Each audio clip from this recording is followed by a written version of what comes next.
एक राजा था जिसका नाम कमलकांत था। उनके राज्य में सभी सुख थे। राज्य का कामकाज भी ऐशो आराम से चल रहा था। राजा के नैतिक गुणों के कारण प्रजा भी बहुत प्रसन्न थी और जिस राज्य में प्रजा खुश रहती है वहाँ की आर्थिक व्यवस्था भी दुरुस्त होती है। इस प्रकार हर क्षेत्र में राज्य का प्रवाह अच्छा था। इतने सुखों के बाद भी राजा दुखी था क्योंकि उनकी कोई संतान नहीं थी। यह गम राजा को अंदर ही अंदर सताता रहता था। प्रजा को भी इस बात का बहुत दुख था। कई वर्षों के बाद राजा की यह मुराद पूरी हुई और उसे एक पुत्र की प्राप्ति हुई। पूरे नगर में कई दिनों तक जश्न मनाया गया। नागरिकों को राजमहल में दावत दी गई। राजा की इस खुशी में प्रजा भी झूम रही थी। समय बीतता जा रहा था। राजकुमार का नाम चंद्रकांत रखा गया। पूजा पाठ और इंतजार के बाद राजा को संतान प्राप्त हुई थी, इसलिए उसे बड़े लाड प्यार से रखा जाता था। लेकिन अति किसी भी बात की अच्छी नहीं होती। अधिक लाड ने चंद्रकांत को बहुत बिगाड़ दिया था। बचपन में तो चंद्रकांत की सभी बातें दिल को लुभाती थी, पर बड़े होते होते यही बातें बदतमीजी लगने लगी। चंद्रकांत बहुत ज़्यादा जिद्दी हो गया था। उसके मन में अहंकार आ गया था। वो चाहता था कि प्रजा सदैव उसकी जय जयकार करे, उसकी प्रशंसा करे।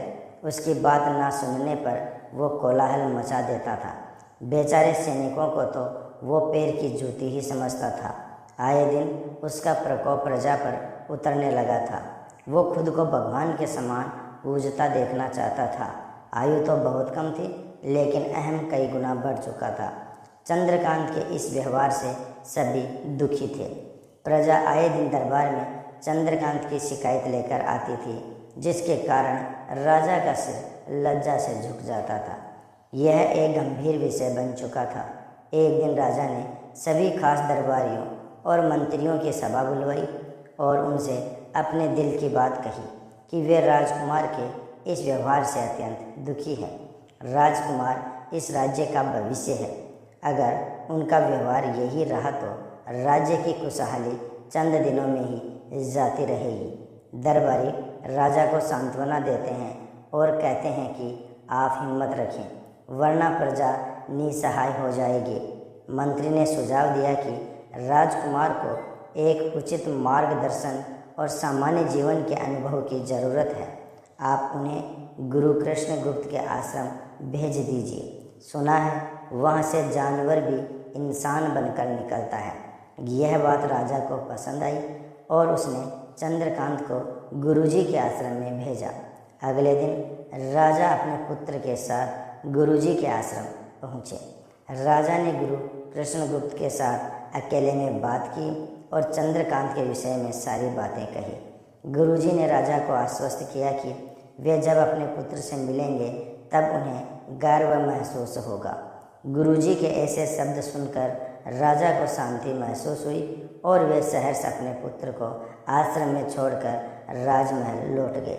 अगले दिन सुबह गुरु के खास चेले द्वारा चंद्रकांत को भिक्षा मांगकर खाने को कहा गया, लेकिन चंद्रकांत ने साफ इनकार कर दिया।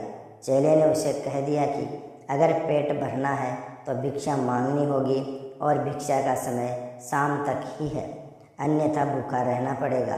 चंद्रकांत ने अपनी अकड़ में चेले की बात नहीं मानी और शाम होते होते उसे भूख लगने लगी, लेकिन उसे खाने को नहीं मिला। दूसरे दिन उसने भिक्षा मांगना शुरू किया। शुरुआत में उसके बोल के कारण उसे कोई भिक्षा नहीं देता था, लेकिन गुरुकुल में सभी के साथ बैठने पर उसे आधा पेट भोजन मिल जाता था। धीरे धीरे उसे मीठे बोल का महत्व समझ आने लगा और करीब 1 महीने बाद चंद्रकांत को भरपेट भोजन मिला, जिसके बाद उसके व्यवहार में बहुत से परिवर्तन आए। इसी तरह गुरुकुल के सभी नियमों ने राजकुमार में बहुत से परिवर्तन किए, जिनसे चंद्रगुप्त भी समझ रहे थे। एक दिन कृष्णगुप्त ने चंद्रकांत को अपने साथ सुबह सवेरे सैर पर चलने को कहा। दोनों सैर पर निकल गए। रास्ते भर बहुत बातें की। गुरुजी ने चंद्रकांत से कहा कि तुम बहुत बुद्धिमान हो और तुम में बहुत अधिक ऊर्जा है। जिसका तुम्हें सही दिशा में उपयोग करना आना चाहिए। दोनों चलते चलते एक सुंदर बाग में पहुंच गए, जहां बहुत सुंदर सुंदर फूल थे, जिनसे बाग महक रहा था। गुरुजी ने चंद्रकांत को बाग से पूजा के लिए गुलाब के फूल तोड़ने को कहा। चंद्रकांत झट से सुंदर सुंदर गुलाब के फूल तोड़ लाया और अपने गुरु के सामने रख दिए।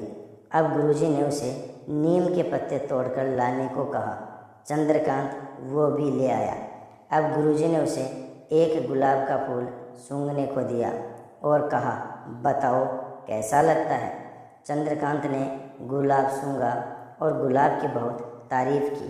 फिर गुरुजी उसे नीम के पत्ते चख कर उसके बारे में कहने को कहा।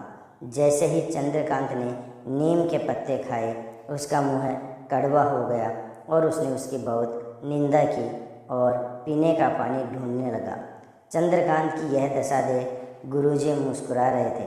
पानी पीने के बाद चंद्रकांत को राहत मिली। फिर उसने गुरुजी से हंसने का कारण पूछा। तब गुरुजी ने उससे कहा कि जब तुमने गुलाब का फूल सूंघा तो तुम्हें उसकी खुशबू बहुत अच्छी लगी और तुमने उसकी तारीफ की, लेकिन जब तुमने नीम की पत्तियां खाई तो तुम्हें वो कड़वी लगी और तुमने उसे थूक दिया और उसकी निंदा भी की। गुरुजी ने चंद्रकांत को समझाया, जिस प्रकार तुम्हें जो अच्छा लगता है तुम उसकी तारीफ करते हो, उसी प्रकार प्रजा भी जिसमें गुण होते हैं उसकी प्रशंसा करती है। अगर तुम उनके साथ दुर्व्यवहार करोगे और उनसे प्रशंसा की उम्मीद करोगे तो वे यह कभी दिल से नहीं कर पाएंगे। इस प्रकार जहाँ गुण होते हैं वहाँ प्रशंसा होती है। चंद्रकांत को सभी बातें अच्छे से समझ में आ गई और वो अपने महल लौट जाता है। चंद्रकांत में बहुत परिवर्तन आता है और वो बाद में एक सफल राजा बनता है। दोस्तों, इस कहानी से यह सीख मिलती है कि गुरु की सीख ने चंद्रकांत का जीवन ही बदल दिया। वो एक क्रूर राजकुमार से एक न्यायप्रिय दयालु राजा बन गया। इस कहानी से हमें यही शिक्षा मिलती है कि हम में गुण होंगे तो लोग हमें हमेशा पसंद करेंगे, लेकिन अगर हम अवगुणी हैं तो हमें प्रशंसा कभी नहीं मिल सकती। दोस्तों, वीडियो पसंद आया हो तो लाइक और शेयर ज़रूर कर देना। चैनल पर पहली बार आए हो तो सब्सक्राइब भी कर लेना।